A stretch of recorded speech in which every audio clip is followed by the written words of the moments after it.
Meski terlihat tanpa arah, pergerakan Karel terus mendekati Watu Puter.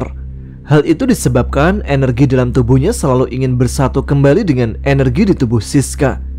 Karel yang telah kehilangan kesadaran tak bisa menolak dorongan tersebut.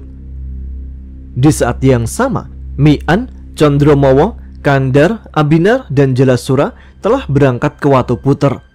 Sesampainya di dekat mandala itu, mereka berusaha mencari jalan agar bisa menyusup masuk. "Aku punya usul, tapi resikonya tinggi," ujar Jalasura. "Apa saran tuan? Nanti kita putuskan bersama," balas Mian. "Aku akan menyerahkan diri," jawab Jalasura. "Itu namanya bunuh diri, Sura. Apa kau mampu membebaskan Siska sendirian?" sahut Condromowo. "Mengapa kita tidak menggunakan ilmu Halimun saja?" tanya Abinar. "Terlalu berbahaya, Nar. Kemampuan penjaga gerbang Watu Puter tak bisa diremehkan. Saat kedatangan kita terdeteksi, mereka pasti tahu tujuan kita adalah Siska.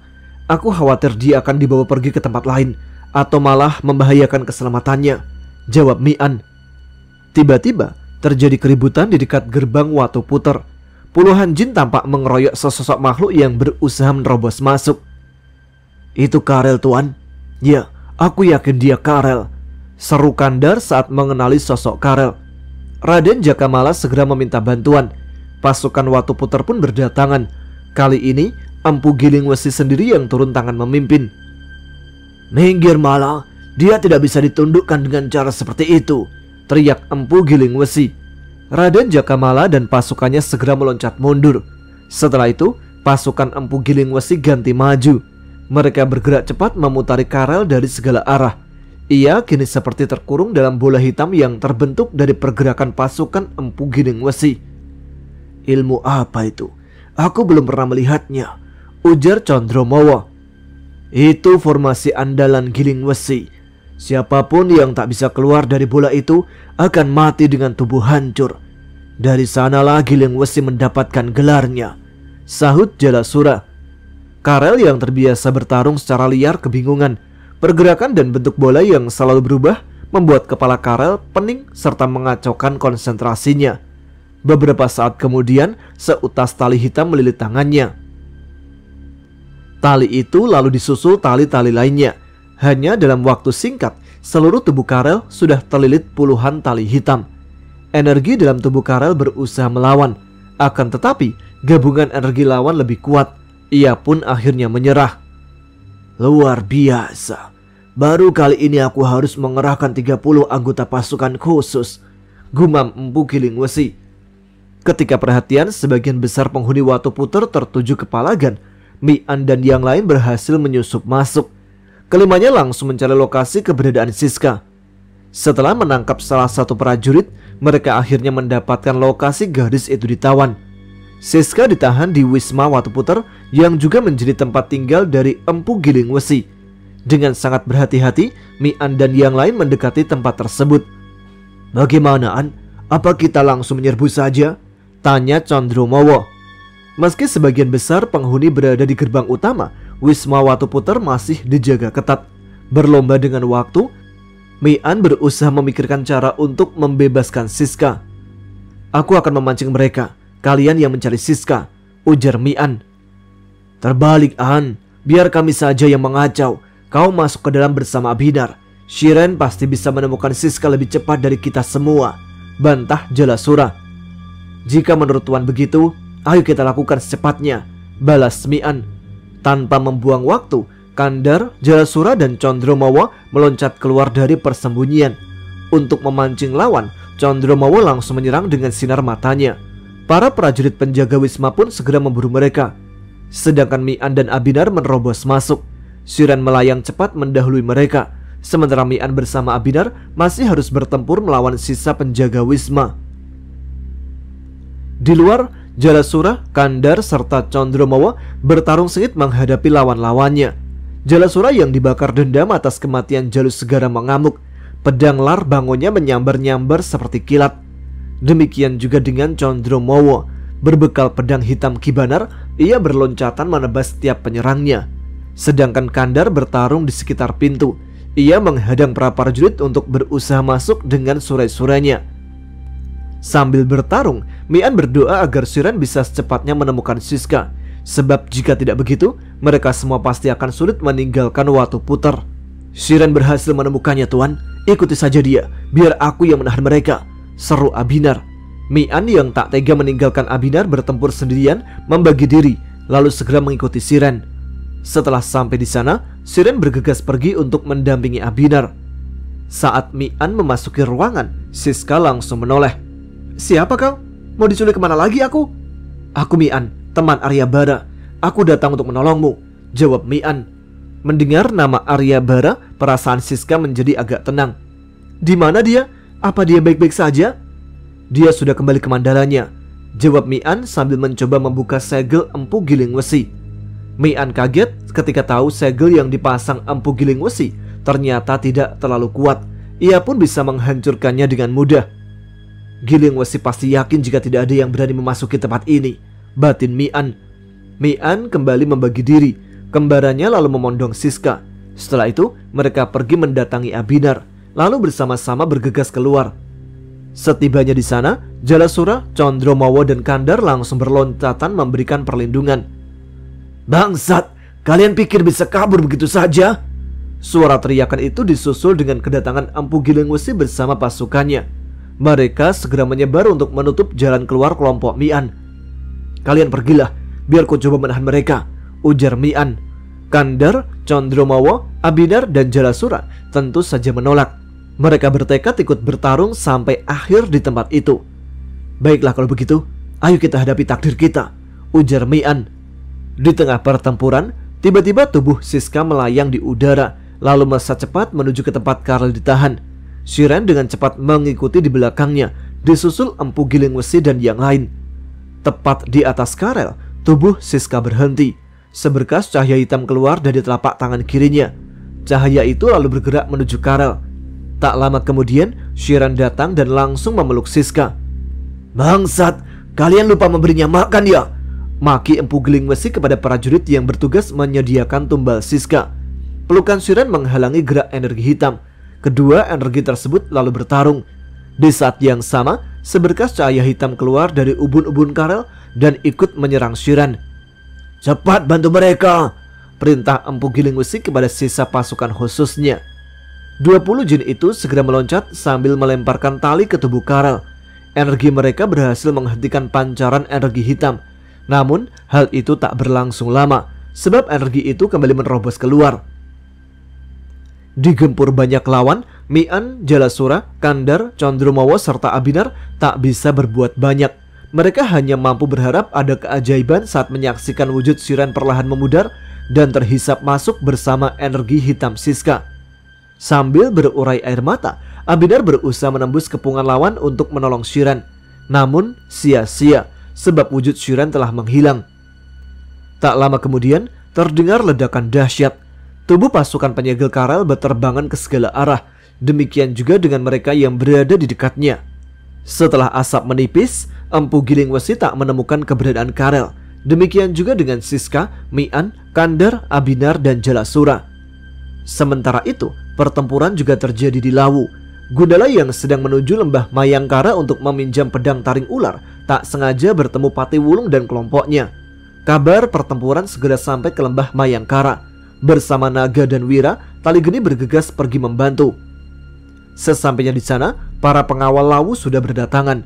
Akan tetapi, mereka tidak bisa membantu karena terhalang dinding pembatas buatan Wadal, Kures, Razora, Zamek, dan Marazi.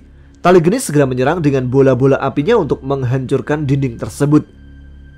"Bisa apa kau tanpa pedang dan teman-temanmu itu, bangsat?" ejek Patiwulung. "Bisa apa saja, makhluk gelandangan. Tubuh saja tidak punya, tapi banyak bicara," balas Gundala. "Setan, akan kumangsa kau," umpat Patiwulung. Pedang Patiwulung kembali mengurung Gundala. Tanpa kehadiran pedang taring ular, jin itu tidak takut menerima serangan Gundala. Selain itu, ia yakin energi beracunnya mampu menembus perisai sang lawan. "Ayo cepat selesaikan Jin Wulung sebelum semakin banyak yang datang," teriak Razora. Di luar dinding penghalang, Tali Geni meminta Naga, Wira, dan semua penjaga Lawu menjauh. Setelah itu, ia pun mengubah wujudnya. Kures dan kawan-kawannya serentak memperkuat dinding saat melihat Tali Geni menjelma menjadi naga api. Semburan api Tali Geni mengguncang dinding penghalang. Kelima penyihir mati-matian berusaha menahannya. "Jangan takut, dia tak bisa lama melakukan ini," seru Razora yang paham perubahan wujud Tali Geni membutuhkan sangat banyak energi. Terkurung dalam penghalang, Gundala mati-matian melawan Pati Wulung. Ia tak ingin menjadi inang bagi jin tersebut. Namun hal itu bukanlah hal yang mudah, sebab saat ini energi Pati Wulung lebih kuat dari energinya. Sementara itu, Tali Geni sudah mulai kehabisan energi. Di saat yang hampir menyerah itulah, Moza datang dan langsung menyalurkan energinya untuk membantu. Meski belum sesempurna Mian, ilmu Puspa Manunggal Moza mampu menghisap cukup banyak energi. Bantuan Moza mengobarkan semangat Tali Geni. Ia kembali menggempur dinding penghalang Raizora dan keempat kawannya. Serangan gabungan energi Tali Geni, Wijaya Kusuma, serta Puspa Manunggal mampu menekan energi dinding penghalang. Razora segera memberi isyarat kepada kawan-kawannya. Tidak lama kemudian, mereka meloncat ke arah Pati Wulung, lalu menyeretnya pergi ke lubang dimensi yang dibuat Kures. Setelah itu, mereka lenyap, dinding penghalang juga ikut menghilang. Sambil menahan sakit akibat serangan Pati Wulung, Gundala berjalan mendekati Tali Geni dan Moza. "Awas ya!" teriak Gundala tiba-tiba. Moza tersentak. Namun sebelum sempat ia menyadari maksud peringatan Gundala, sebuah tangan raksasa keluar dari lubang hitam yang tercipta di belakangnya. Tangan itu langsung menangkap Moza dan menariknya ke dalam. Tali Geni meloncat menolong, tapi lubang hitam itu telah menghilang. Kembalinya Mian, Abinar, Condromowo, Kandar, Jalasura, serta Siska Kelawu disambut oleh kabar diculiknya Moza oleh kelompok Pati Wulung. "Kita pasti menemukan Mozaan, bagaimanapun caranya," ujar Gundala yang merasa bersalah atas kejadian itu. Mian yang kebingungan hanya bisa menatap Arum yang sedang digendong Anjani, lalu pindah ke Brahma. Mata anak itu bengkak karena terus-menerus menangis. "Masalahnya kita tidak tahu di mana harus mencari mereka," keluh Mian. Keesokan harinya, Maina datang ke lembah Mayangkara untuk menggantikan Moza merawat Arum dan Brahma. Kehadiran Maina membuat perasaan Mian sedikit tenang. Bersama-sama, mereka lalu merundingkan cara untuk mencari dan menyelamatkan Moza. Kabar diculiknya Moza juga dikirimkan ke Baluran, Laut Selatan, Pulau Ular Utara, dan Mandala-Mandala sahabat lainnya. Beberapa hari kemudian, 3 penjaga Lawu datang berkunjung ke lembah Mayangkara. Mereka membawa kabar jika utusan Pati Wulung telah muncul dan menitipkan pesan kepada Mian. Isi pesan itu adalah Mian harus menyerahkan kitab Ain Banari, pedang hitam, kitab Kibanar, dan Siska sebagai tebusan Moza. "Kemana aku harus menyerahkannya?" tanya Mian. "Katanya ke tempat semuanya berawal," jawab salah satu penjaga. "Mengapa mereka tidak meminta Karel sekalian?" gumam Maina bingung. "Sebab mereka tahu Karel pasti akan mencariku." Semua serentak menoleh ke arah pintu. Di sana tampak Siska sedang berdiri bersama Anjani. Wajah Siska tampak murung, demikian juga sorot matanya. Terlihat jelas kesedihan di sana. "Ayo masuk, Sis. Tolong ceritakan semuanya. Semoga saja dari ceritamu itu kami bisa menemukan petunjuk," ujar Mian. Siska lalu berjalan mendekat dan duduk di samping Maina. "Sebelumnya, aku ingin meminta maaf kepada Tuan Abinar serta Mian. Aku tahu betapa berartinya Shiran dan Moza bagi tuan-tuan. Selain itu, aku juga sangat berterima kasih atas pertolongan tuan-tuan." Setelah meminta maaf dan mengucapkan terima kasih, Siska mengatakan semua hal yang diketahuinya tentang Ruraswat, kutukan Syahwat, serta kitab Ain Banari, termasuk keinginan para penyihir untuk mengambil kekuatan Karel, lalu memasukkan kekuatan itu ke tubuhnya. "Satu buku nyaris menyatu dengan Karel itulah, aku mendapat banyak penglihatan dari masa lalu yang berhubungan dengan Ain Banari." "Sekarang, kau masih bisa menggunakan kekuatan kitab itu, Sis?" tanya Tali Geni. "Nyaris tidak bisa, Tuan. Sebagian besar energiku telah diambil Karel. Andai Shiran tidak menolong, aku mungkin sudah tidak ada saat ini," jawab Siska sambil menatap Abinar, lalu menunduk untuk menyembunyikan air matanya. Abinar tahu Siska merasa sangat bersalah atas lenyapnya Shiran, tapi ia juga paham jika Shiran sendirilah yang ingin melakukan itu. "Aku tidak menyalahkanmu, Sis. Shiran telah mengambil keputusannya sendiri. Tugas kita sekarang adalah membuat pengorbanan Shiran tidak sia-sia, ujar Abinar berusaha menenangkan Siska. Dia mengorbankan diri untuk manusia hina, tentu saja itu sia-sia, ucap Siska lirih.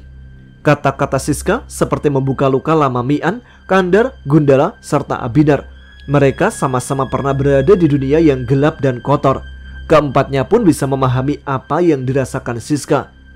Kau tidak lebih hina dariku, Sis. Percayalah, hari ini yang terpenting bukanlah masa lalu, tapi sekarang dan masa depan, ujar Mian.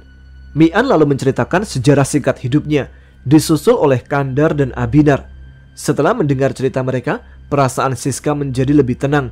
Ia pun mencoba berdamai dengan kenyataan, termasuk berusaha memaafkan sang ibu.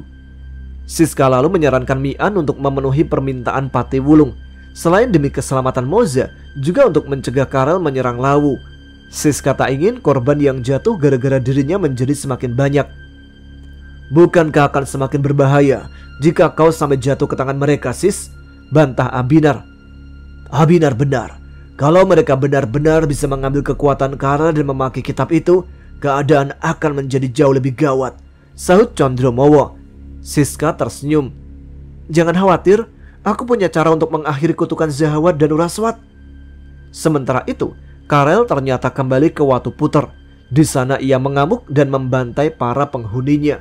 Pasukan khusus yang selama ini dibanggakan Empu Giling Wesi kini tak berdaya dihajar Karel. Tak butuh waktu lama, Watu Puter sudah menjadi tempat yang tak berpenghuni. Dari balik tabir, Patiwulung dan 5 penyihir melihat semua yang terjadi di Watu Puter. Jadi jin itu yang kau pilih? Tanya Wadal. Jadi dia senopati di sana. Tubuhnya pasti sanggup bertahan lama, jawab Patiwulung. Baiklah kalau begitu, bersiaplah, akan kubawa dia ke sini, ucap Zamek. Wadal dan Zamek membaca mantra. Energi yang keluar dari tubuh mereka membentuk 2 raksasa. Kedua makhluk itu lalu mengejar buruannya. Setan, siapa kalian? Hardi Empu Giling Wesi saat melihat kemunculan sepasang raksasa di depannya. Jawaban yang diterima Empu Giling Wesi adalah serangan. Mereka pun bertarung sengit. Karena energinya sudah terkuras habis untuk melawan Karel, Empu Giling Wesi pun terdesak hebat. Tak lama kemudian, penguasa Watu Puter itu akhirnya tumbang di tangan lawan. Patiwulung sangat senang ketika Empu Giling Wesi berhasil dibawa kembali. Tanpa membuang waktu, ia memasuki tubuh Empu Giling Wesi, lalu mengambil mustika orang emas dari tubuh lama dan langsung memakainya. Setan, iblis betina itu masih saja bermain-main dengan mutiara silan ini. Aku tidak selemah itu, bangsat, kutuk Patiwulung. Ada apa, Jin Wulung? Tanya Razora. Tidak ada apa-apa, cuma setan ini sedikit melawan saja, jawab Patiwulung. Di Istana Laut Utara, Dewi Pancar tiada henti memaki saat tak bisa lagi merasakan kehadiran energi mutiara hitam di tubuh Empu Giling Wesi. Upayanya untuk meledakkan mutiara itu juga gagal. Semua ini gara-gara Jalasura. Awas kau Sura, akan kucabik-cabik tubuhmu begitu keluar dari lembah monyet itu. Jauh dari Watu Puter, Moza duduk bersila dalam sebuah kuil batu. Bola energi Wijaya Kusuma tampak bercahaya melindungi tubuh pemiliknya dari tekanan energi gelap yang memenuhi tempat itu. Di Lawu, Mian, Condromowo, Kandar, Gundala, Abinar, serta Siska bersiap pergi ke tempat pertukaran.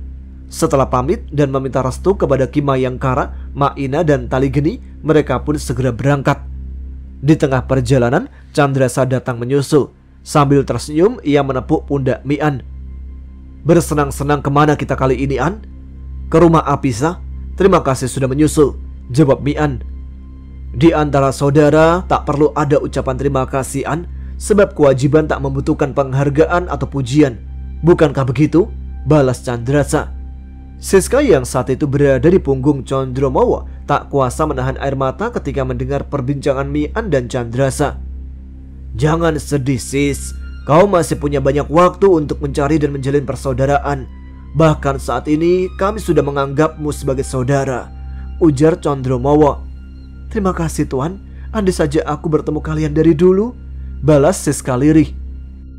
Sementara itu, usai menghancurkan Watu Puter, Karel berusaha mencari tanda-tanda keberadaan Siska. Setelah berkeliaran kemana-mana, ia akhirnya bisa merasakan pendar energi saudara kembar perempuannya. Karel pun bergegas memburu kelompok Mi'an. Mandala Razora bernama Baloza. Bagi manusia biasa, tempat itu hanya sebuah pulau yang dipenuhi goa dan binatang berbisa. Akan tetapi, tidak demikian untuk mereka yang memiliki kemampuan istimewa. Sebab yang akan terlihat adalah sebuah pemandangan mengerikan dari makhluk-makhluk pemuja kegelapan dan para korbannya. Pada awalnya, Baloza menyatu dengan daratan utama. Namun akibat ledakan gunung berapi dan gempa hebat, Baloza akhirnya menjadi sebuah pulau. Selama berabad-abad, Baloza mendapat julukan sebagai Pulau Penyesalan. Hal itu disebabkan siapapun yang berani mendatanginya pasti tidak akan pernah kembali lagi. Kalaupun ada yang bisa selamat, biasanya mereka belum sempat memasuki pulau dan kembali dalam keadaan gila. Sambil melihat-lihat budak-budak para penyihir, Patiwulung terus memikirkan apa sebenarnya tujuan kelompok Razora memintanya bergabung. Padahal tanpa bantuanku mereka cukup mampu menundukkan kelompok Mi'an, gumamnya. Patiwulung yakin para penyihir itu pasti memiliki rencana rahasia lain. Ia pun bertekad mencari tahu. Patiwulung lalu menghampiri para budak, berusaha menemukan makhluk yang bisa memberinya informasi. Dari jauh, Mi'an sudah bisa merasakan sentuhan aura energi yang dipancarkan Baloza. Tekanan energi itu membuat Siska tersiksa. Condromawa pun segera mengalirkan energi untuk membantunya. Beberapa saat kemudian, mereka telah tiba di depan penghalang yang berwujud dinding api. Di balik dinding, Razora, Kures, Wadal, Zamek, Marazi, dan para penyihir lain sudah menunggu. Mereka lalu meminta kelompok Mi'an masuk ke dalam pulau. Jangan mau, minta pertukaran di sini saja. Kalau di dalam, kalian pasti sulit keluar lagi, ujar Siska. Aku setuju, An. Selain itu, kita juga tidak tahu bagaimana keadaan Moza saat ini. Suruh mereka membawanya ke sini, sahut Gundala. Mi'an segera menyampaikan keberatannya dan meminta Moza dihadirkan. Razora bersikeras menolak dan tetap memaksa kelompok Mi'an memasuki Baloza. Apa kau tidak sayang dengan istrimu, An? Apa nyawa Siska lebih penting dari Moza? Atau jangan-jangan kau sudah berpindah ke lain hati? Ujar Razora berusaha memprovokasi. Saat ini nyawa Siska sama berharganya dengan Moza. Satu-satunya hal yang membuat nyawa tak berharga adalah pengkhianatannya kepada amanah sang kuasa. Kalian itu salah satu contohnya, balas Mi'an. Setan kau, An.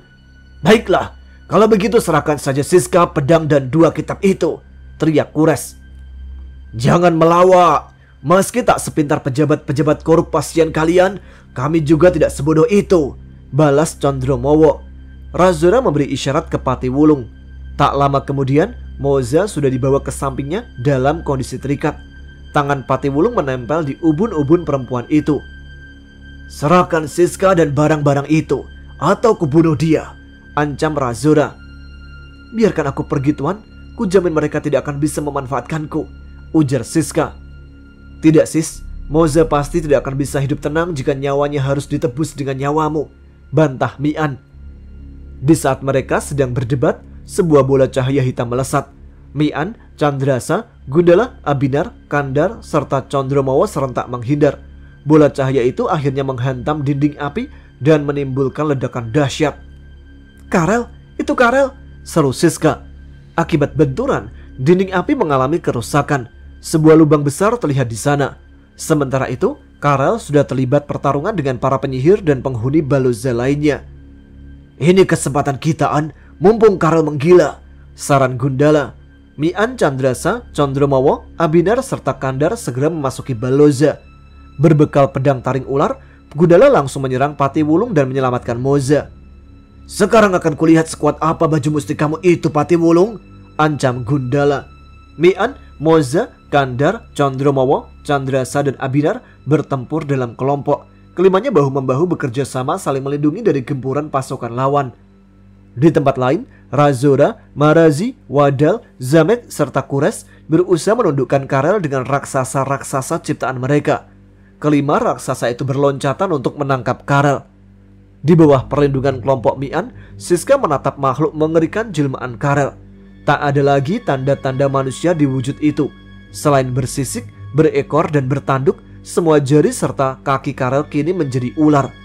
Sosok Karel benar-benar mirip dengan iblis yang kerap menghantui mimpi Siska.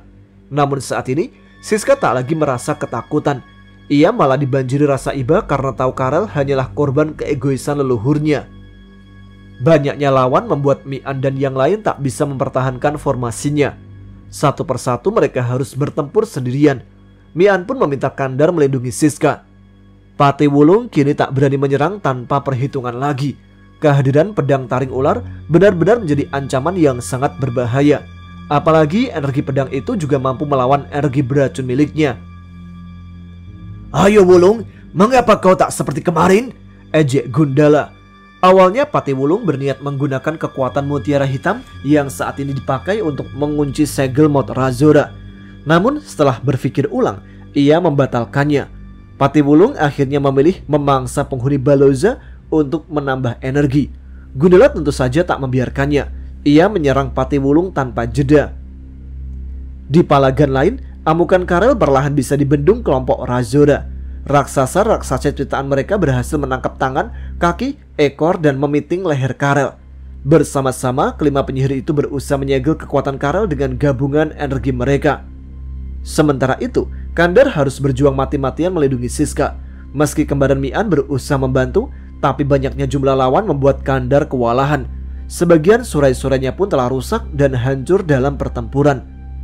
Sampai akhirnya, Kandar benar-benar kesulitan bertahan. Serangan yang datang dari berbagai penjuru membuat surai-surainya tak bisa lagi melindungi Siska. Di saat itulah, dua penyihir datang dan menculik gadis itu. Diam-diam, satu persatu penyihir meninggalkan palagan dan membiarkan makhluk-makhluk peliharaan mereka bertarung tanpa tuan. "Bangsat, mau lari kemana kau?" teriak Gundala sambil mengejar Patiwulung. Tiba-tiba, 4 siluman macan menghadang Gundala. Mau tak mau ia pun harus menghadapi mereka dan membiarkan Patiwulung pergi. Tak lama kemudian, tempat itu menjadi sepi karena jin dan siluman peliharaan para penyihir berbondong-bondong ikut melarikan diri juga. Kandar segera menemui Mian untuk meminta maaf atas kehilangan Siska. "Bukan salah Mundar, musuh memang terlalu banyak. Selain itu, aku yakin ini sudah mereka rencanakan sebelumnya." Setelah bergantian memulihkan diri, Mian bersama yang lain bergegas mencari keberadaan Siska. Atas saran Moza, mereka pun bergerak ke kuil batu. Sesampainya di sana, tempat itu telah dipagari dinding api dan dijaga oleh penyihir dan makhluk-makhluk yang sebelumnya melarikan diri. "Tampaknya Karel sudah tertangkap, An. Itu sebabnya mereka semua melarikan diri," ujar Moza. "Ritual pemindahan pasti sudah dilakukan. Kemungkinan besar kita tak bisa menyelamatkan Siska, Za," keluh Mian. "Bagaimana kita tahu kalau cuma berdiam diri di sini, Tuan?" saut Abinar. Mian menoleh. Aura energi Abinar tampak menyala seperti lidah api tertiup angin. "Kau menyukai Siska, Nar?" tanyanya. "Aku hanya tak ingin pengorbanan Siren sia-sia, Tuan," jawab Abinar. "Bagaimana Sa? Dra? Ar? Dar? Apa kita siap kehilangan nyawa hari ini?" tanya Mian. "Lebih baik mati berdiri daripada hidup berlutut, An. Jika Zahwat atau Nur Raswat bangkit, mandala kita pasti akan dijajahnya," jawab Gundala. "Gundala benar. Ayo kita selesaikan perjuangan ini sampai akhir. Kita atau mereka yang berakhir, biar takdir yang menentukan," ucap Condromowo. "Baiklah kalau begitu. Ayo satukan kekuatan, lalu kita hancurkan dinding api itu." Moza, Chandrasa, Gundala, Condromowo, Kandar, dan Abinar segera membentuk formasi dan menyalurkan energi mereka pada Mian.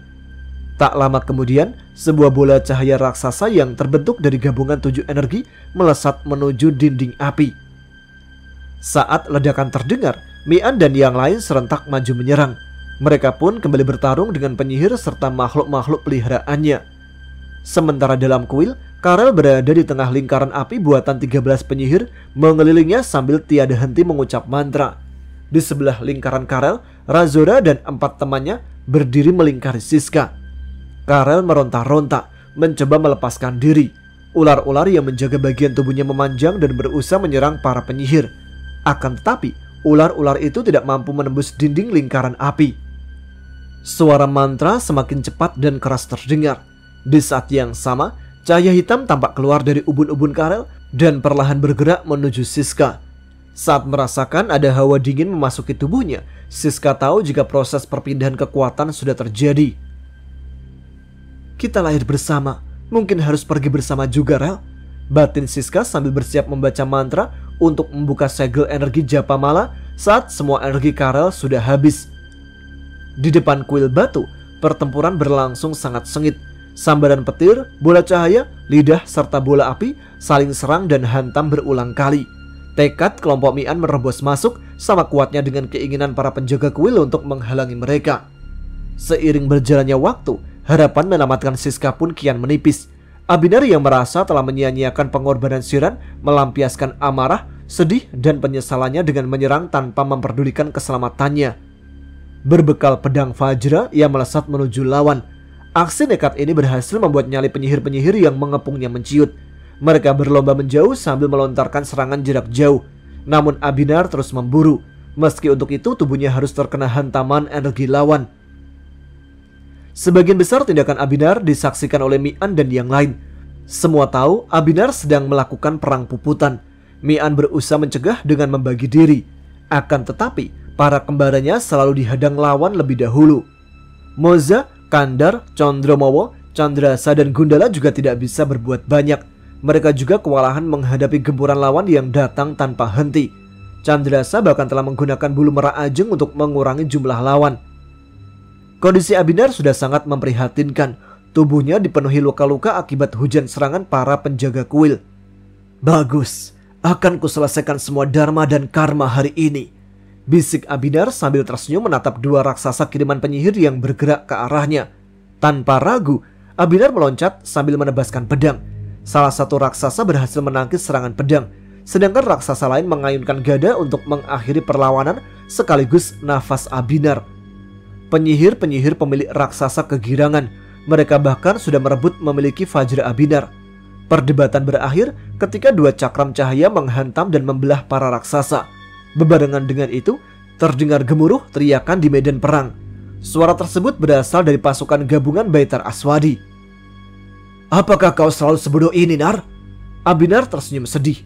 Aku sudah tidak memiliki siapa-siapa lagi, Roh. Untuk apa juga hidup lama-lama? Untuk terus berjuang sampai akhir, Nar.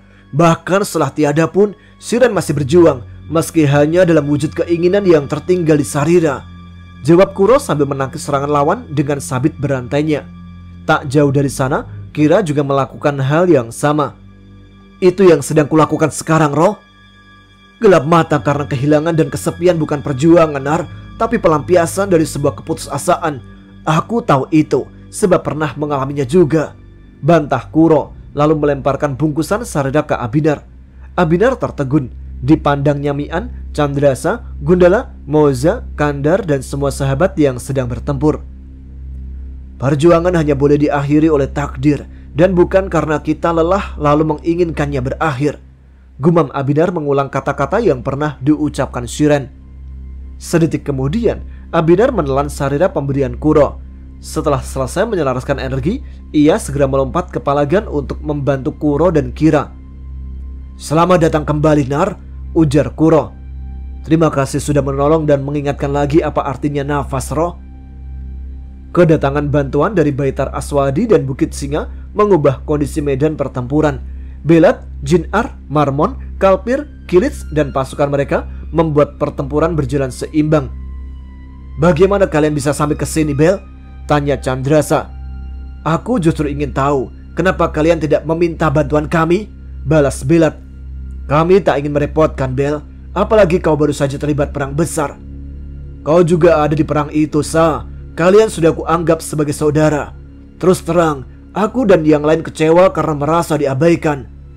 Chandrasa bergerak mendekati Belat. Maafkan kami, Bel. Mian hanya tidak ingin membebani Baitar Aswadi dengan masalah pribadinya. Aku faham, Sa. Tapi sebagai saudara, masalah kalian adalah masalah Baitar Aswadi juga. Belat lalu meminta Chandrasa, Mian, Condromowo, dan yang lain menerobos masuk. Sedangkan ia bersama pasukannya yang akan membuka jalan serta menahan pasukan penyihir. Chandrasa pun segera mengirim pesan kepada Mian. Seiring berkurangnya energi Nuraswat serta Zahawat, kesadaran Karel perlahan kembali. Dengan bingung ia menatap Siska dan para penyihir yang sedang melakukan ritual. Di mana ini? Apa yang terjadi? Siapa orang-orang berjubah merah ini? Batin Karel sambil memperhatikan keadaan di sekitarnya. Saat merasakan energi dalam tubuhnya terhisap keluar, Karel sadar jika sedang berada dalam ritual penyatuan. Ia pun menoleh ke arah Siska. Di saat yang sama, saudara perempuannya itu juga melakukan hal yang sama. Ia menatap Karel sambil tersenyum. Detik itu juga, ingatan Karel di gua batu Raden Cakra kembali. Sementara itu, Patiwulung mengawasi semua yang terjadi dengan seksama. Ia menunggu saat yang tepat untuk bergerak mengambil alih tubuh Siska. Patiwulung tak peduli lagi dengan kitab Ain Banari. Jin itu hanya ingin menjadi kuat dan energi dalam tubuh Siska adalah tujuan utamanya sekarang. Selain itu, Patiwulung juga telah mengetahui rencana licik kelompok Razora. Mereka ternyata ingin menjadikannya boneka agar bisa menguasai bekas pasukan Setra Banyu. Patiwulung memperoleh informasi itu dari seorang penyihir yang diam-diam ditangkapnya dan disiksanya. Sebentar lagi, batin Patiwulung saat melihat energi yang keluar dari ubun-ubun Karel kian menipis. Razora bertukar senyum dengan Wadal, Zamek, Marazi, dan Kures. Ia yakin sebentar lagi semua rencananya akan menjadi kenyataan. Razora bahkan sudah memikirkan mandala-mandala mana yang ingin lebih dulu ditundukkannya. Ketika semua penghuni kuil sedang tenggelam dalam pikirannya masing-masing itulah, dua bola energi meluncur. Satu menuju ke kelompok Razora, yang lain ke para penyihir yang menyegel Karel. Ledakan yang ditimbulkan akibat benturan kedua bola tersebut membuat guncangan hebat. Di antara asap dan guguran batu, Mian, Moza, Gundala, Chandrasa, Condromowo, Kandar, Abinar bersama sebagian pasukan Baitar Aswadi menyerbu masuk. Mereka langsung menyerang Razora dan kawan-kawannya. Mereka pun segera terlibat dalam pertempuran sengit. Di tengah kekacauan itu, Patiwulung melesat menuju Siska. Akan tetapi, gerakannya dihentikan sambaran cambuk petir Abinar. Tak lama kemudian, Gundala sudah muncul di depannya dan langsung menyerang dengan pedang taring ular. Sementara itu, terputusnya ritual membuat energi Nuraswat dan Zahawat tak bisa tersegel dalam tubuh Siska. Energi itu bergerak liar keluar dari mata, hidung, telinga, mulut, dan seluruh pori-porinya, lalu menyebar ke segala arah. Sebagian berusaha kembali ke tubuh Karel, sedangkan yang lain bergerak memasuki tubuh mereka yang ada di tempat itu. Moza bergerak. Di bawah perlindungan Kandar, ia mengalirkan energinya untuk mengusir energi gelap di tubuh Siska. Besarnya kekuatan lawan membuat energi Moza dengan cepat terkuras. Di saat itulah, tiba-tiba Karel muncul dan langsung menempelkan tangannya ke punggung Moza. "Apa yang kau lakukan, siluman ular?" teriak Kandar sambil meluncurkan surai-surainya. "Jangan, Dar, dia berusaha membantu," seru Moza. Kandar menghentikan serangannya, tapi tetap waspada. Sambil bertarung, ia tak sedikit pun melepaskan pengawasannya kepada Karel. Satu persatu penyihir anak buah Razora tewas di tangan kelompok Mian serta pasukan Baitar Aswadi. Kemampuan bela diri mereka tak bisa menandingi jurus-jurus Mian dan kawan-kawannya. Hal itu juga disadari oleh Razora, Marazi, Kures, Wadal, serta Zamek. Mereka pun berniat melarikan diri. Setelah menciptakan banyak raksasa pelindung, kelimanya bergegas membuka gerbang dimensi, lalu pergi. "Bangsat, mereka kabur, Tuan Mon!" teriak Kalpir geram. Kepergian Razora bersama 4 temannya membuat pasukan penyihir kebingungan. Mereka pun kocar-kacir menghadapi gempuran pasukan lawan yang kian banyak berdatangan. Sementara itu, Patiwulung benar-benar kewalahan menghadapi gempuran Gundala. Baju mustika orang emasnya telah retak dan koyak di banyak tempat akibat hantaman pedang taring ular. Merasa tak mungkin menang, ia mulai memikirkan cara untuk melarikan diri. Gundala tak ingin lagi membiarkan lawannya lolos. Kemanapun Patiwulung pergi, ia segera memburu jin itu. "Mati kau, Wulung!" teriak Gundala sambil menebaskan pedangnya. Patiwulung melihat ke atas. Ia segera mengumpulkan sisa energi dan melintangkan pedang untuk menahan serangan Gundala. "Sial, tampaknya aku benar-benar harus mati kali ini," gumam Patiwulung. Gundala tersenyum. Ia yakin pedang taring ular akan mampu menembus pertahanan Patiwulung. Namun, senyum itu langsung menghilang saat merasakan aura energi Patiwulung tiba-tiba meningkat tajam. "Dari mana dia mendapat energi ini?" batin Gundala. Tubuh Gundala terpental akibat benturan energinya dengan Patiwulung. Tak hanya itu saja, pedang taring ular juga hancur berkeping-keping. "Tampaknya iblis itu pindah ke tubuh Patiwulung, Ar," ujar Mian sambil membantu Gundala bangkit. "Sepertinya begitu, An," balas Gundala sambil menatap aura energi yang terpancar dari Patiwulung. Ini akan sangat merepotkan sekaligus berbahaya. Setelah bebas dari tubuh Karel serta Siska, ia kini bisa berkeliaran dan memangsa siapa saja. Kita harus berusaha menemukan cara menghancurkan atau mengurungnya kembali, Ar. Di saat Mian dan Gundala sedang bingung memikirkan cara mengalahkan Patiwulung, tiba-tiba terdengar jeritan Moza. Mian pun segera meloncat ke sana. Apa yang terjadi? Tanyanya. Karel membawa kabur Siska dan kitabnya, Tuan, jawab Kandar. Kandar lalu bercerita. Setelah Moza berhasil mengusir sebagian besar energi kutukan, tiba-tiba Karel menyerang. Karena hal itu berlangsung sangat cepat, Kandar tak bisa berbuat banyak. Ketika ia menolong Moza, Karel segera mendatangi Siska dan kabur lewat pintu gaib yang diciptakannya. Sementara itu, Patiwulung telah terlibat pertempuran sengit melawan Gundala, Kilich, Candrasa, Condromawa, Belat, dan Marmon. Tak lama kemudian, Mian, Moza, Abinar, serta Kandar menyusul. Gempuran gabungan ini membuat Patiwulung kewalahan. Ia segera meloncat mundur. Bagaimana, Wulung? Masih mau menolakku? Kau pasti sudah mati jika tak kulindungi. Aku setuju, tapi kau harus berjanji ini adalah investasi dan bukan akuisisi, jawab Patiwulung yang sadar tak punya pilihan lagi. Kau tenang saja, lagi pula aku tak tertarik untuk tinggal lama di tubuh curianmu. Tak lama kemudian, Patiwulung merasakan energinya semakin membesar. Namun ketika kesadarannya pelan-pelan menghilang, Patiwulung tahu ia telah tertipu. Katanya golongan terang, tapi beraninya keroyokan, ejek makhluk penghuni tubuh Patiwulung sambil menatap para pengepungnya. Siapa yang sedang berbicara? Patiwulung, Zawat, atau Nuraswat? Tanya Mian. Jangan didengarkan, An. Kita habisi saja dia secepatnya, seru Condromawa. Akan kucabik-cabik kau kucing terkutuk. Dia bukan Patiwulung, An, bisik Moza. Aku tahu, Za. Patiwulung tidak akan gelisah melihat pedang itu, balas Mian. Tiba-tiba Patiwulung berubah menjadi manusia ular raksasa. Seluruh tubuhnya terbentuk dari ribuan ular yang saling lilit. Pemandangan itu mengingatkan Mian dengan Kalapati. Hanya saja kali ini lebih mengerikan dan berbahaya. Patiwulung lalu menyerang dengan membabi buta. Ular-ular yang menjadi jari, ekor, dan rambutnya melesat ke segala arah. Demikian juga ular-ular yang membentuk tubuhnya. Mian dan yang lain berlompatan menghindar sambil melontarkan serangan jauh. Biar ku pakai pedang, Mundra, ujar Mian. Pakai saja, An. Aku juga akan berubah. Hati-hati, An. Pedang itu berbahaya, jawab Condromawa. Begitu pedang berpindah ke tangan Mian, Condromawa langsung berubah menjadi kucing raksasa. Sambil berloncatan, ia menembakkan sinar biru dari matanya untuk menyerang Patiwulung. Mian lalu menyerahkan tombak catur tunggal ke Gundala. Setelah itu, ia segera bergabung dengan yang lain menghadapi amukan Patiwulung. Saat menggunakan pedang itulah, Mian tahu mengapa makhluk yang menyusup ke dalam tubuh Patiwulung gelisah dan Condromawa memilih tak memakainya. Senjata yang ditempa ulang di Baitar Magarib itu ternyata mampu menghisap energi makhluk tersebut. Hanya saja, semakin banyak energi yang dihisapnya, maka semakin sulit juga ia dikendalikan. Demikian juga dengan pengaruh jahatnya. Mian berusaha sekuat tenaga untuk menahan dan mengendalikan senjatanya. Namun hal tersebut membuat energinya dengan cepat menyusut. Setelah beberapa lama berjuang, ia pun tak mampu lagi bertahan.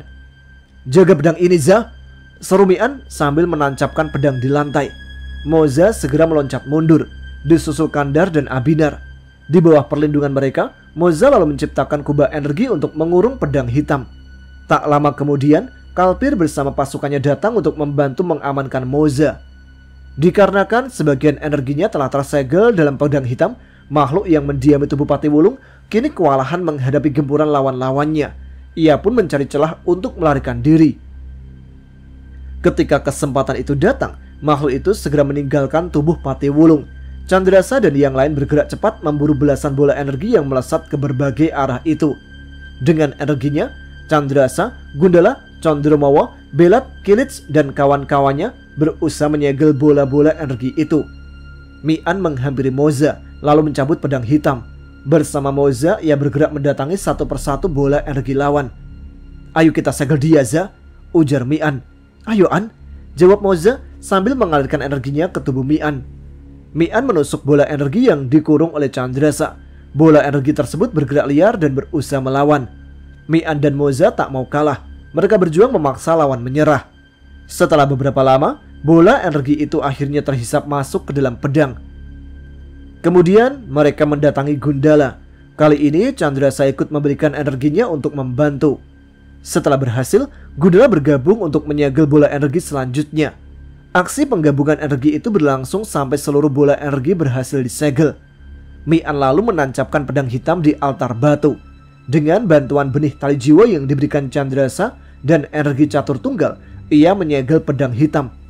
Atas kesepakatan bersama, mereka pun menghancurkan kuil batu dan mengubur pedang itu dalam reruntuhannya. "Setan itu berhasil melarikan diri, An," ujar Gundala. "Patiwulung maksudmu?" "Iya, An. Aku lupa kalau dia masih hidup." "Kita urus itu nanti, Ar. Sekarang selesaikan dulu urusan di sini, lalu fokus mencari Siska dan Karel. Keselamatan mereka lebih penting daripada Patiwulung." Mian lalu menemui Belat, Jin-Ar, Marmon, Kalpir, Kuro, Kira, dan Kilits. Setelah mengucapkan terima kasih kepada pasukan gabungan Baitar Aswadi serta Bukit Singa, ia meminta Belat untuk mengurus Baloza berserta seluruh sisa penghuninya. "Baitar Aswadi jauh lebih dekat daripada Baitar Kubel. Lagi pula mereka mungkin lebih bisa menerima kalian daripada kami." "Akan kuusahakan semampuku, Tuan. Untuk sementara, para penyihir dan peliharanya itu akan kubawa ke Wadir Karat. Semoga saja di sana mereka bisa tercerahkan," balas Belat. "Di mana Tuan Zan-Ar, Bel? Kenapa dia tidak datang?" tanya Gundala. "Tuan Zan-Ar kutugaskan menemani Nerys, Tuan Ar. Aku khawatir meninggalkannya sendirian." "Dia akan menjadi ayah, Tuan Ar. Karena itulah Nerys tidak diizinkan ikut pergi ke sini," sahut Jin-Ar. Kabar itu sontak membuat Gundala, Chandrasa, Mian, Moza, dan yang lain tersenyum bahagia. Satu persatu menyalami Belat sambil mengucapkan selamat. "Jangan khawatir, Nar. Setelah ini kita akan mencari Siska dan Karel," bisik Gundala yang bisa merasakan kegelisahan Abinar. Sebelum kelompok Mian meninggalkan Baloza, Belat menyerahkan pedang mustika ular kepada Gundala sebagai pengganti pedang taring ular yang telah hancur. "Aku titip 3 tebasan untuk jin itu, Tuan Ar. Untukku, Nerys, dan Baitar Aswadi," ujar Belat. "Akan kuusahakan dia menerimanya, Bel," janji Gundala. Jauh dari Baloza, Siska terbaring dalam sebuah goa. Kitab Ain Banari tergeletak di sampingnya. Siska tak berani menyentuh kitab itu. Ia lalu bangkit dan duduk di dekat api unggun untuk menghangatkan diri. Tak lama kemudian, Karel datang sambil membawa 2 kelinci yang sudah dikuliti. Tanpa berbicara, ia membakar daging buruannya. "Di mana kita, Rel?" "Entah, Sis. Aku belum sempat menjelajahi tempat ini. Setelah kau sehat, kita cari tahu bersama-sama," jawab Karel. Siska menatap sisik-sisik yang menutupi kulit Karel. Air matanya jatuh tak terbendung saat membayangkan penderitaan yang telah dialami Karel. "Mengapa kau tak memakanku saja, Rel? Aku ikhlas. Anggap saja sebagai ganti penderitaanmu." Karel menoleh. "Godaan itu selalu ada, Sis. Tapi setelah semua yang telah terjadi, aku malah berharap kau yang memakanku. Aku lelah, Sis. Benar-benar lelah." "Aku juga, Rel," bisik Siska dengan air mata semakin deras mengalir. Karel mendekati Siska dan duduk di sebelahnya. Siska pun menyandarkan kepalanya di pundak saudaranya. "Setelah ini kita akan kemana, Rel?" tanya Siska. "Kemanapun sama saja, Sis. Kita pasti tetap menjadi buruan," jawab Karel. "Bagaimana kalau ke Lawu, Rel? Aku yakin mereka pasti mau menerima kita." "Kau mungkin diterima, Sis. Aku belum tentu. Dosaku kepada mereka terlalu banyak," balas Karel sambil mengenang apa yang dilakukannya di Selo Balungan, Mandala Tumenggung Singkir, dan kejahatan-kejahatan lainnya. "Kau belum mencobanya, Rel? Para penghuni lembah itu bukan makhluk-makhluk pendendam," bujuk Siska. "Akan kupikirkan dulu, Sis. Sekarang pulihkan dulu kesehatanmu," ujar Karel sambil mengambil daging panggang. "Jangan culik orang, Rel. Aku ingin pergi tanpa penyesalan," ujar Siska sebelum memasakkan diri memakan daging pemberian Karel. "Dan jangan memaksaku memakanmu, Sis. Aku tidak ingin mati dalam penyesalan juga," balas Karel sambil menggenggam tangan Siska lalu menyalurkan energinya. "Baiklah, kalau begitu kita tidak usah pergi ke Laurel. Kita nikmati saja saat-saat terakhir kita di sini," bisik Siska.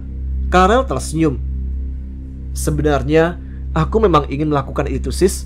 Kita akhiri saja sejarah kelam itu di sini. Meski sebagian besar energi Nuraswat serta Zawa telah tersegel dalam pedang, kutukan mereka belumlah berakhir. Energi tersebut masih mengalir dalam tubuh Siska dan Karel. Cepat atau lambat, energi Karel pasti habis dihisap Siska. Setelah Karel mati, Siska pun akan menyusul mati karena tak mendapat asupan energi lagi.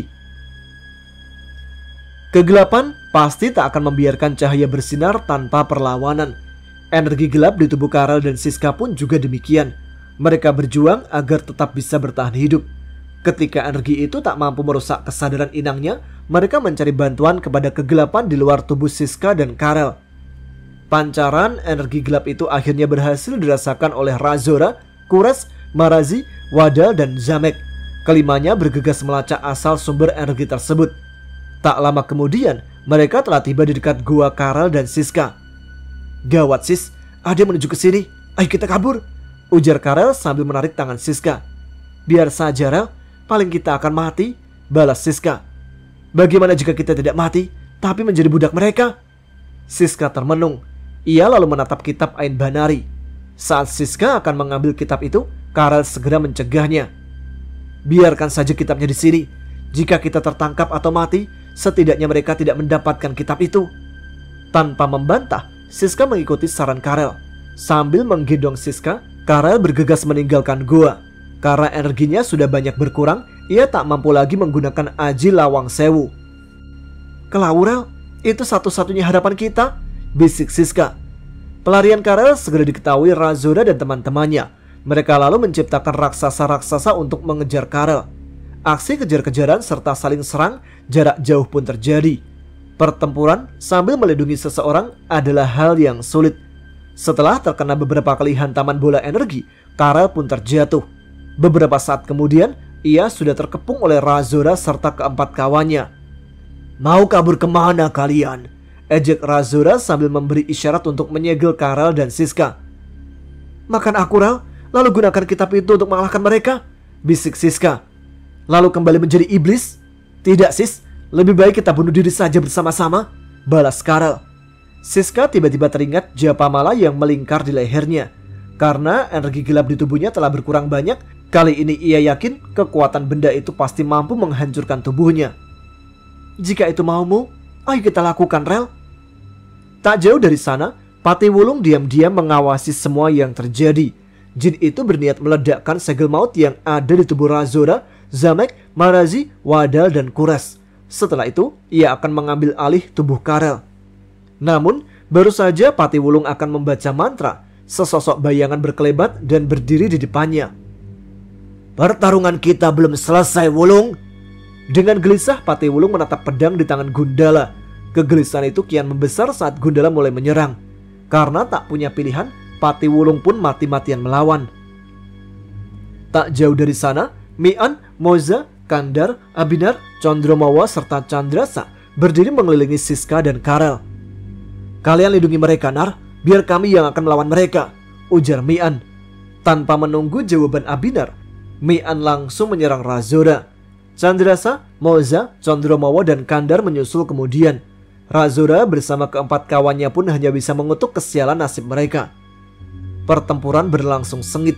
Karena tak terbiasa bertarung jarak dekat, kelompok Razora lebih banyak menggunakan serangan jarak jauh dan menciptakan berbagai makhluk raksasa. Sebagian makhluk-makhluk itu bergerak menyerbu Abinar, Karel, serta Siska. Abinar dan Karel mati-matian menghadapi mereka. Banyaknya jumlah lawan membuat keduanya kewalahan. Beruntung tak lama kemudian, Kandar datang memberikan bantuan. Ribuan surenya segera menyebar ke segala arah untuk menyerang lawan yang mendekat. Karel menatap Mian yang kini harus bertarung melawan Razora dan Kures. Meski Mian mampu membagi diri, ia tahu hal itu akan membuat energinya semakin cepat berkurang. "Kutitipkan Siska kepadamu, Tuan. Tolong jaga dia seperti kau menjaga gadis malaikat itu," ujar Karel kepada Abinar sebelum meloncat ke arah Kures. Dengan energi endogeni yang masih tersisa di tubuhnya, Karel menyerang Kures. "Mengapa kau di sini? Lindungi saja Siska," teriak Mian. "Tuan saja yang menjadi pelindungnya nanti. Sekarang biarkan aku menebus dosa-dosaku," balas Karel. Mengetahui tak bisa mengubah niat Karel, Mian menarik kembarannya. Dengan kekuatan penuh, Mian bertekad mengalahkan Razora secepat mungkin. Tombak catur tunggal pun bergerak kian cepat menghujani energi pelindung lawannya. Di palagan lain, Moza, Chandrasa, dan Condromawa juga melakukan hal yang sama. Di bawah perlindungan Abinar serta Kandar, Siska hanya bisa menyaksikan sambil berlinang air mata. Sebagai orang yang sepanjang hidup terbiasa menghargai dan dihargai atas dasar materi atau kepentingan, perjuangan serta pengorbanan kelompok Mi'an benar-benar mengharu-birukan perasaannya. Tanpa sadar, Siska pun memanjatkan doa, sebuah hal yang sudah sangat lama tak pernah dilakukannya. "Manusia bodoh, jangan kau sia-siakan hidupmu. Ayo bergabung saja dengan kami," bujuk Kures. "Memang itu tujuanku, bangsat," jawab Karel. Tanpa memperdulikan serangan Kures, Karel melesat maju, lalu memeluk penyihir itu. Kures pun meronta-ronta berusaha melepaskan diri. "Ayo kita sama-sama pergi ke neraka," ujar Karel sambil mengerahkan seluruh energinya. Diiringi ledakan keras, Kures dan Karel terpental berlawanan arah. Tubuh Karel tergeletak diam di tanah, sementara Kures berhasil bangkit sebelum kembali terkapal dan tak bergerak lagi. Menyaksikan itu, Siska bangkit untuk melihat keadaan Karel. "Tetap di situ, Sis. Perang belum selesai. Jangan sia-siakan pengorbanan Karel, Syuren, dan kami semua," teriak Abinar sambil meloncat ke depan Siska. Tatapan tajam Abinar membuat Siska mengurungkan niatnya. Ia pun kembali duduk dan berdoa. Di tempat lain, Gundala berhasil mendesak Patiwulung. Baju mustikanya telah hancur digempur pedang mustika ular. "Lepaskan aku. Sebagai gantinya akan kuberikan simpanan hartaku," bujuk Patiwulung. Gundala tertawa pendek. "Harta paling berharga di semesta adalah damai, Wulung. Dan damai hanya bisa dirasakan oleh mereka yang tak dihantui perasaan bersalah akibat perbuatan zolimnya."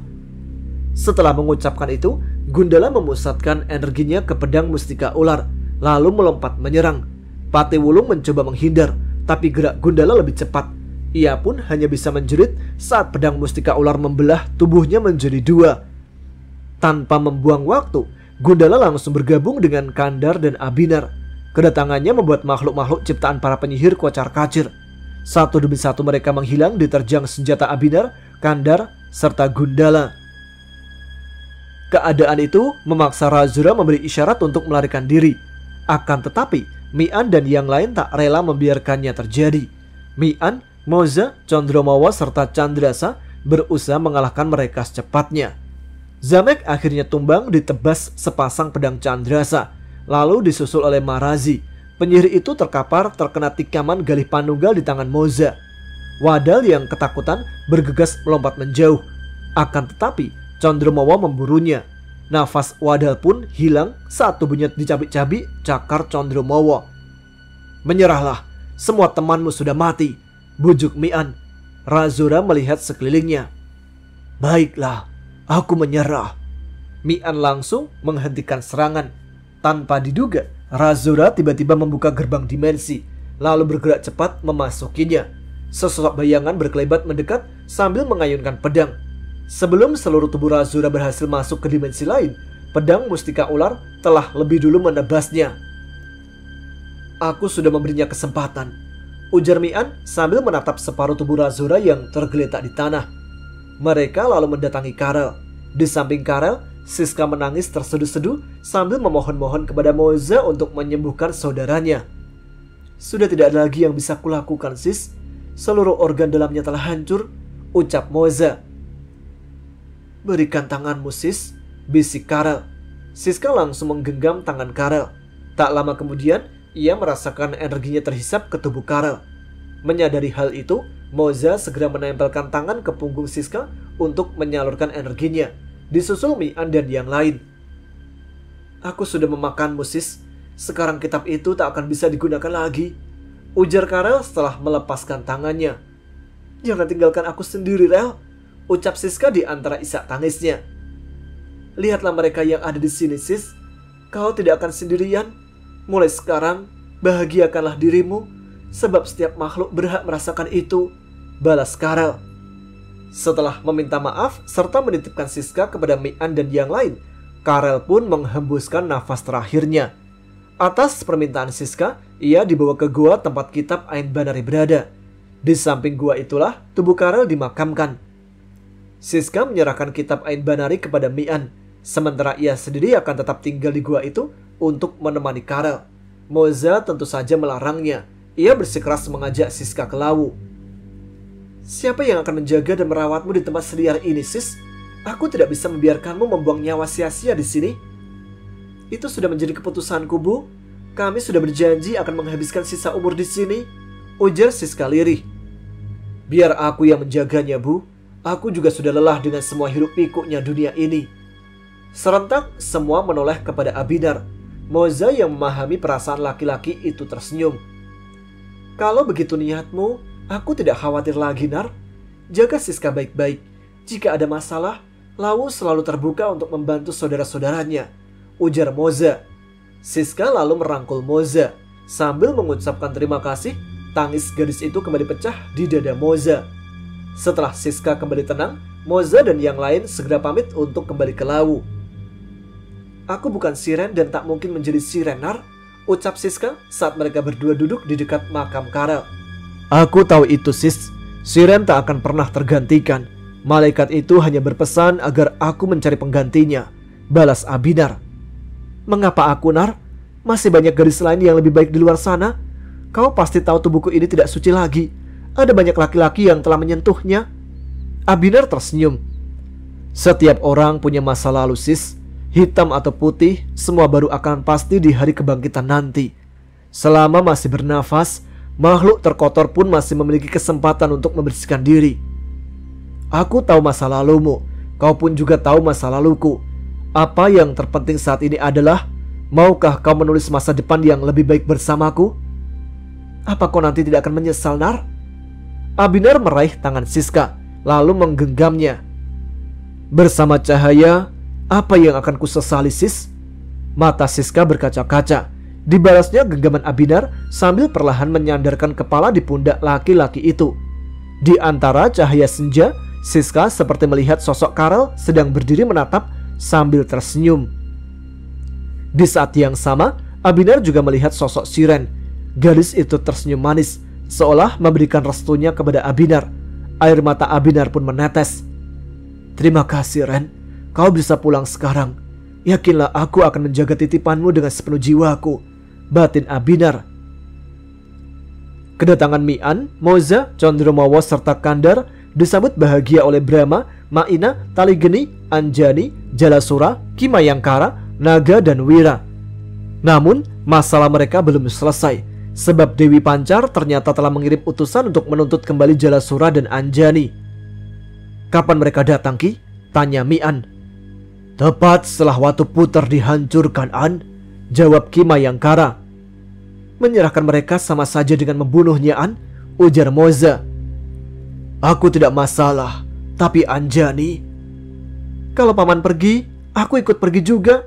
Ayah sudah dibunuh, aku sudah tak punya siapa-siapa lagi, saut Anjani sambil menangis. Mereka membunuh Temenggung Singkir, seru Mi'an kaget. Dia akhirnya benar-benar memberontak, An. Seluruh keluarga Anjani sudah tiada sekarang, jelas Jalasura. Kejam sekali, aku tak mengira ia akan sebiadab itu, ujar Condromawo geram. Mereka memberi tempo sepekan setelah kau kembali, An. Setelah itu Laut Utara akan mengirim pasukan ke sini. Aku yakin mereka tak bisa menembus lembah ini, tapi Lawu pasti tak tinggal diam. Mandalanya diacak-acak Laut Utara. Istana mungkin tak bergerak, namun penghuni lain tentu berbeda sikap. Mi'an faham kemana arah kata-kata Kimayangkara. Jika Laut Utara benar-benar mengirim pasukan, perang sudah pasti tak terelakkan. Aku akan ke Galih Segaran, Ki. Semoga saja Ki Galih bisa memberikan jalan keluar. Hari itu juga Mi'an pergi ke Laut Selatan. Setelah berhasil menemui Ki Galih Segoro, ia pun menceritakan masalah yang mengancam Lawu. Kitab itu ada di tanganmu sekarang? Tanya Ki Galih Segoro. Benar, Ki, jawab Mi'an. Kau yakin sudah tidak ada lagi yang bisa memakainya, An? Seharusnya begitu, Ki. Kecuali ada yang bisa membebaskan makhluk yang kusegel di pedang itu sekaligus menculik Siska. Itu pun belum tentu bisa, sebab Karel telah mengambil kutukan Siska. Jika kitab itu ditukar dengan Jalasura, Anjani dan Empu Rarawingit, bagaimana? Mi'an termenung. Kemampuan kitab Ain Banari sangatlah berbahaya. Akan tetapi, sekarang benda itu tak lebih dari buku biasa saja. Jika memang bisa, lakukan saja, Ki. Baiklah, akan kumintakan izin ke istana. Semoga saja Kanjeng Ratu setuju. 2 hari kemudian, utusan Istana Laut Utara datang. Dewi Pancar menyetujui pertukaran yang diajukan Ki Galih-Segoro. Dengan disaksikan Tumenggung Nagamawa dan Ki Galih-Segoro, keesokan harinya Mian menyerahkan kitab Ain Banari kepada perwakilan Laut Utara. Sebaliknya, Dewi Pancar menghapus nama Jalasura, Anjani, serta Empu Rarawingit dari daftar penghuni Laut Utara. Setelah itu, mereka akhirnya ditampung oleh Ki Galih-Segoro. Dewi Pancar sangat senang saat menerima kitab Ain Banari. Ia segera memanggil salah satu punggawa untuk mencoba menggunakan kekuatannya. Setelah mengajarkan mantra yang dulu didapatkan dari Empu Giling Wesi, ia memerintahkan si punggawa melakukan ritual. Sambil membaca mantra, punggawa itu menempelkan tangan ke kitab Ain Banari. Saat mantra selesai diucapkan, kitab itu pun mengeluarkan cahaya. Namun bukannya terbuka, tubuh si punggawa malah terhisap masuk ke dalam kitab. Bangsat, aku ditipu Mian, umpat Dewi Pancar. Cerita mencari jejak sang ular telah selesai sampai di sini. Terima kasih kepada semua yang sudah bersedia mengikuti cerita ini sampai akhir. Semoga ada manfaat yang bisa diambil dan mohon maaf juga bila ada kata-kata yang kurang berkenan. Akhir kata, semoga Tuhan selalu melimpahkan cahayanya di setiap langkah kita semua. Salam Rahayu, Bhinneka Tunggal Ika, Tanhana Dharma Mangrua. Salam hormat, Pudak Brahma. Demikian cerita melacak jejak sang ular dari Mas Pudak Brahma berakhir. Semoga bisa kita ambil pesan-pesan baik yang terdapat pada cerita tersebut. Terima kasih kepada Mas Pudak Brahma dan Mbak Yu Sekar. Terima kasih juga kepada teman-teman yang telah menyimak setiap episode Ada Apa Gerangan. Silakan subscribe bagi yang belum, tuliskan komen, tunjukkan eksistensi kalian. Saya Tama pamit, tetap semangat, jaga kesehatan. Wassalamualaikum warahmatullahi wabarakatuh.